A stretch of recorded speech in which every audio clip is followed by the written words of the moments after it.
He's very generous, very sweet, very malambing. Ah, talaga? Hindi naman na regalo. Ang ganda naman. Siya naman. Oo nga, Mare. Tingnan niya, Mare. Pangalan ko lang, Mare. Uy! Dahil bato niya na. Asan ang bato yan? Makikita sa premiere night ng kanilang bagong teleserye na may halong action ang Blood vs. Duty na mapapanood na ngayong April 6. Sa naturang premiere night nga ng teleserye ay makikita ang pagdating ni Richard Gutierrez at Barbie Imperial, kung saan, ay sobrang sweet at dikit na dikit talaga at hindi mabitawan ni Barbie ang kamay ni Richard.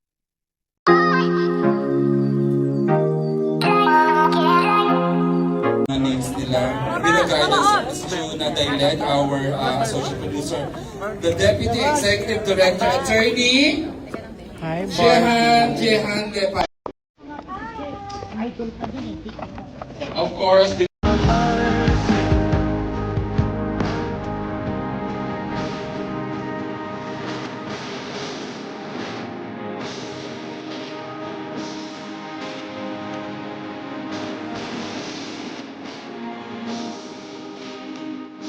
names nila. With the guidance of Ms. Juna Dailet, our associate producer, the Deputy Executive Director, Attorney Hi, Barbie. Jehan Lepay.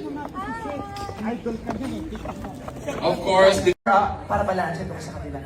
Ganda mo yung smile mo, Fernie. Ganda mo yung mukha, smile. Alright, here we go. Smile. He's very generous, very sweet, very malambing. Ah, talaga? Hindi naman na regalo. Ang ganda naman. Siya naman. Oo nga, Mare. Tingnan niya, Mare. Pangalan ko lang, Mare. Uy! Dahil bato niya na. Asan ang bato yan? Simula ngayong April 6, This is big news. Big. dagdag ang tensyon. Patuloy ang pagtaas ng gun-related violence at crime. Hindi pa rin tumitigil ang sindikato sa pagpapagsak ng mga armas sa dagat na malapit sa atin. Ang may mali. Magsisimula na ang teleserye gigising sa kapalayan mo gabi-gabi. Kaya pa kami namumuhay dito. Ginugulo na kami! Blood versus Duty. Simula April 6 na 8 p.m. Pumunta dito, homewrecker.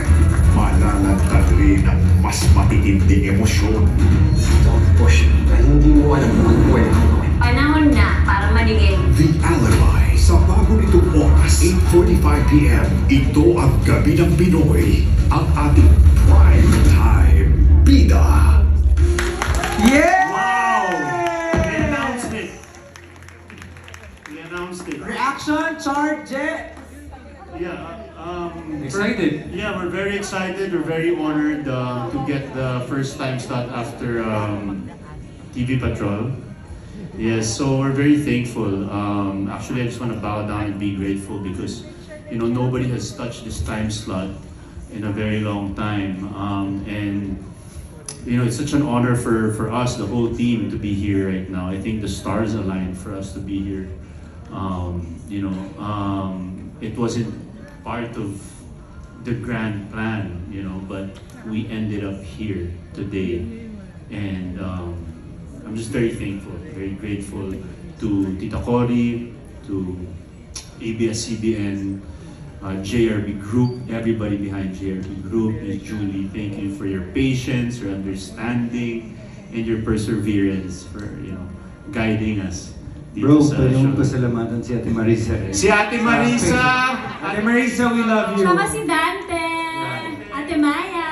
Ate Maya, shout out kayo. Maya, we love Kasi you. kahit Pasko, Ate kinukulit Jonah. ko sila kahit Pasko, New Waiter, Year. Jared. Yeah, so Direct lahat, Ram, Direct Kuya Ram.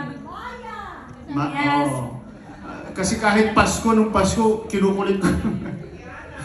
Kahit Kiana. Pasko eh. So maraming salamat sa buong team. Sa buong team, thank you so much. We love you. We love you. Brother, you wanna say a few words? Reaction, Jet, 8 o'clock. 8 p.m. You know, honestly, so sobrang naniniwala ako sa produkto kahit saan po kami ilagay. You know, I'm very blessed just to be part of this project, and excited ako na may ikwento namin yung mensahe ng proyektong ito. Pinaghirapan po ng maraming tao.